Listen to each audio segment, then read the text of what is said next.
Theresa May came to Leeds to fight an election, but she arrived tonight facing questions about which other battles she's willing to go into, thanks, in part, to her Foreign Secretary. Boris is doing a great job as Foreign Secretary. But not, it seems, when it comes to second-guessing his Prime Minister, as 3 times she seemed at odds with his position on Syria.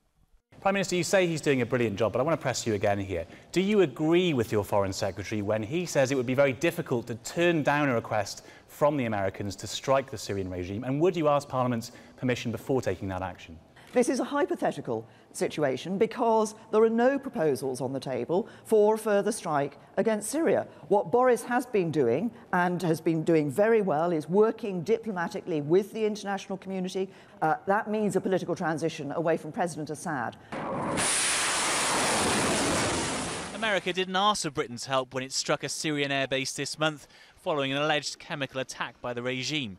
But today the Foreign Secretary had suggested we could be willing in future. If the United States were to come to us with a request that we thought was reasonable and proportionate and measured for assistance, then obviously we would have to consider that request. And given our very, very close, well, we'd have to consider it in one way or the other. Given our very, very close strategic relationship with the US, I think we would find it very difficult, Andy, to say no.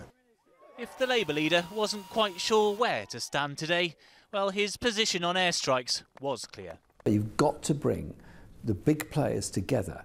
Unilateral action and bombing isn't necessarily going to bring that about. The actions that need to be taken are those that bring the war to an end. Mr. Speaker, the Lords who are authorised... As for the permission of MPs, they won't be here much longer. Parliament wound down today. But most parties wouldn't say yes to airstrikes after saying no 4 years ago.